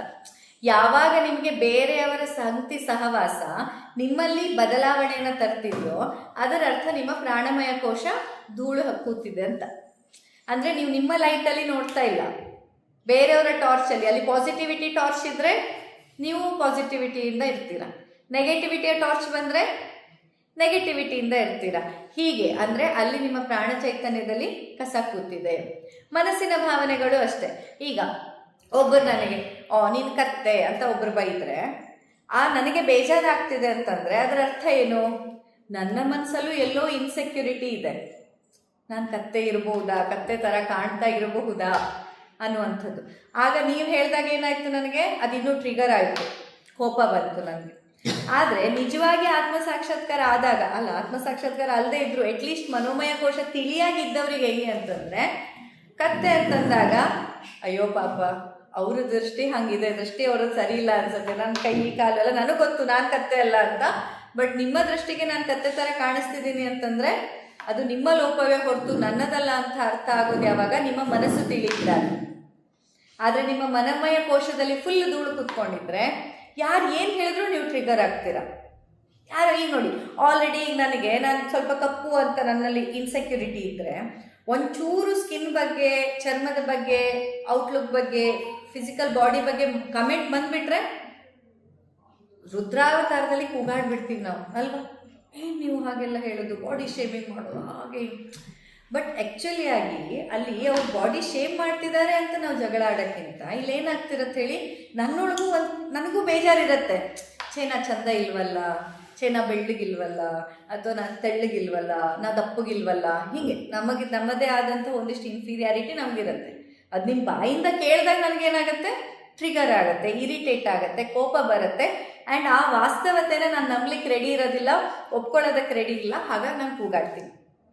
ಅದ್ರ ಬದಲು ನಾನು ದಪ್ಪ ಅಂದಾಗ, ಹೌದಪ್ಪ ದಪ್ಪ, ಏನಾಯ್ತು ಇವಾಗ, ದಪ್ಪ ಇದ್ದೀನಿ ಅಷ್ಟೇ. ನೀನು ಸಣ್ಣ, ಏನು ಈ ಥರ ಕಡ್ಡಿ ಇದ್ದೀಯ ಅಂದರೆ, ಹೌದು ಕಡ್ಡಿ ಥರ ಇದ್ದೀನಿ ಅಷ್ಟೇ. ಹೀಗೆ ನಿಮ್ಮ ಭಾವನೆಗಳು ಬೇರೆಯವರ ಭಾವನೆಗಳಿಂದಾಗಿ ಟ್ರಿಗರ್ ಆಗ್ತಿಲ್ಲ ಅಂದರೆ ನಿಮ್ಮ ಮನೋಮಯ ಕೋಶ ತಿಳಿಯಾಗಿದೆ ಅಂತ ಅರ್ಥ. ಹಾಗೆ ಜ್ಞಾನವೂ ಅಷ್ಟೇ.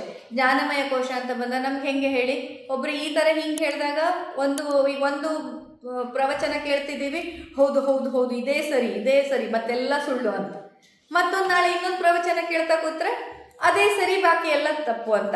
ಇದರ ಅರ್ಥ ನಮ್ಮ ಜ್ಞಾನಮಯ ಕೋಶ ನಾವು ಬೀಗ ಹಾಕಿ ಪಕ್ಕ ಇಟ್ಬಿಟ್ಟಿದ್ದೀವಿ ಅಂತ. ನಿಮ್ಮ ಜ್ಞಾನಮಯ ಕೋಶ ನೀವು ಉಪಯೋಗಿಸ್ತಾ ಇದ್ದೀರಾ ಆ್ಯಂಡ್ ಅದು ತಿಳಿಯಾಗಿದೆ, ಅದರಲ್ಲಿ ಕ್ಲಾರಿಟಿ ಇದೆ ಅಂತಂದರೆ ಬೇರೆ ಯಾರು ಏನೇ ಹೇಳಿದ್ರು ಆ ಎಲ್ಲ ತತ್ವವನ್ನು ಕಲ್ತ್ಕೋತೀರಾ. ಆದರೆ ನಿಮ್ಮ ಮೂಲ ತತ್ವವನ್ನು ನೀವು ಬಿಟ್ಟಿರೋದಿಲ್ಲ.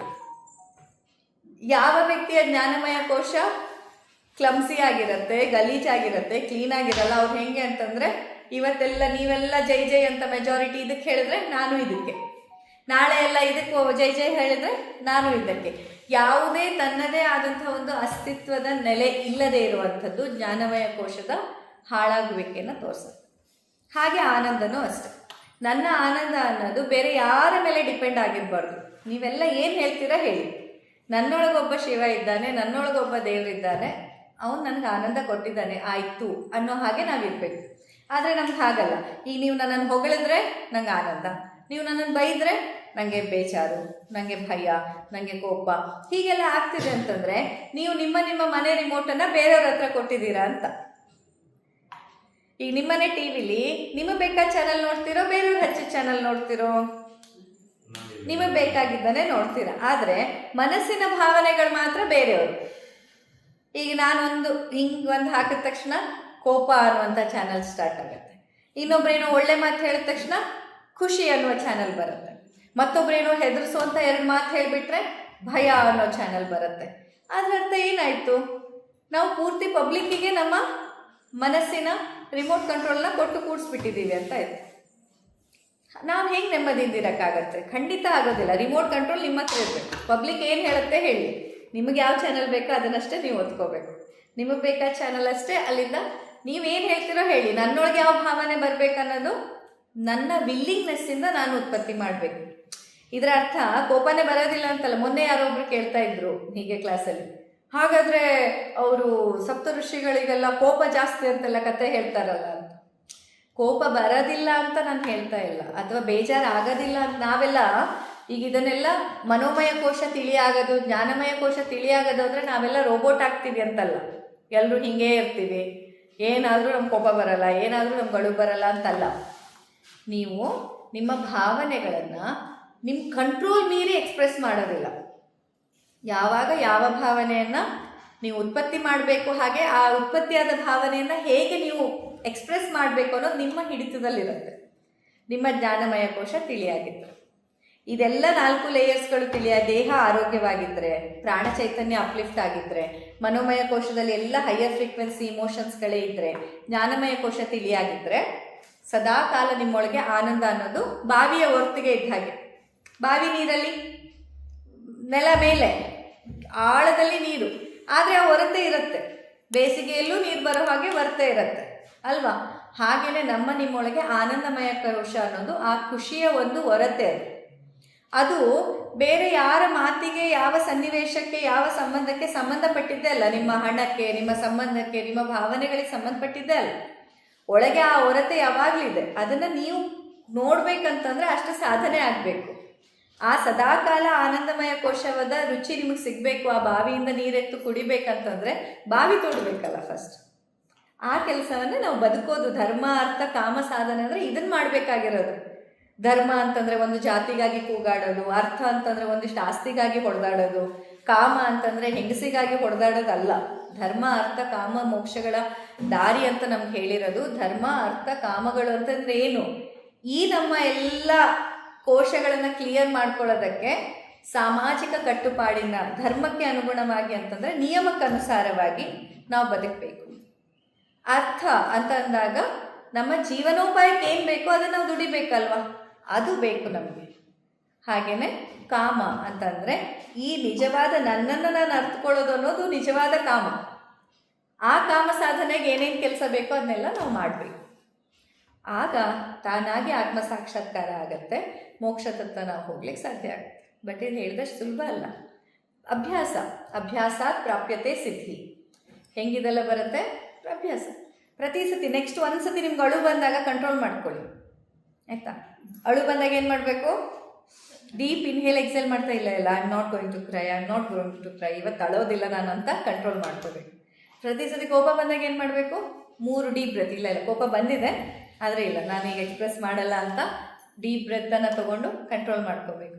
ಏನೋ ಒಂದು ಹೇಳಿಬಿಡೋಣ ಅಂತ ಅನಿಸಿದ್ರು ಒಮ್ಮೆ ಕಂಟ್ರೋಲ್ ಮಾಡ್ಕೊಳ್ಳಿ. ಆ ಕ್ಷಣಕ್ಕೆ ಸುಮ್ಮನಿದ್ದು ನೋಡಿ, ಎಷ್ಟೋ ಸನ್ನಿವೇಶ ಬೆಟರ್ ಆಗುತ್ತೆ. ಅಲ್ಟಿಮೇಟ್ಲಿ ನಾವು ನಮ್ಮವರ ಜೊತೆಯಲ್ಲಿ ಖುಷಿಯಿಂದ ಇರಬೇಕು, ಸಮಾಧಾನದಲ್ಲಿರಬೇಕು. ಇವತ್ತೇ ಕೊನೆ ದಿನ ಆದರೆ ಹೇಗೆ ಬದುಕ್ತೀರೋ ಆ ಥರ ಬದುಕಬೇಕು. ನೋಡಿ, ನಾವು ಚಿಕ್ಕ ಚಿಕ್ಕ ವಿಷಯಕ್ಕೆ ಜಗಳ ಆಡ್ತಾ ಇರ್ತೀವಿ ಅಲ್ವಾ?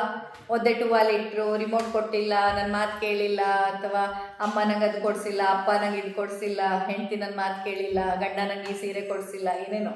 ಅದೇ ಅಲ್ಟಿಮೇಟ್ ಆಗಿ ಅಪ್ಪಿತಪ್ಪಿ ಏನಾದರೂ ಈಗ ನಮಗೆಲ್ಲರಿಗೂ ಒಂದು ಫೋನ್ ಕಾಲ್ ಬಂದು ಇವತ್ತು ಲಾಸ್ಟ್ ಡೇ, ಇನ್ನು 24 hours ಆದಮೇಲೆ ನಾನು ಬದುಕಲ್ಲ ನೀವು ಬದುಕಲ್ಲ ಅಂತ ಏನಾದರೂ ನಮ್ಗೆ ಮೊದಲೇ ಗೊತ್ತಾದರೆ ನಮ್ಮ ಪ್ರಿಯಾರಿಟಿ ಏನಾಗುತ್ತೆ? ಬದುಕೋದ್ರ ಬಗ್ಗೆ. ಇರೋದು 24 ತಾಸು ಖುಷಿಯಿಂದ ಏನಾದರೂ ಮಾಡಬೇಕು, ಬದುಕಬೇಕು ಅಂತ ಅವಾಗ ಅನ್ಸುತ್ತೆ ನಿಮಗೆ.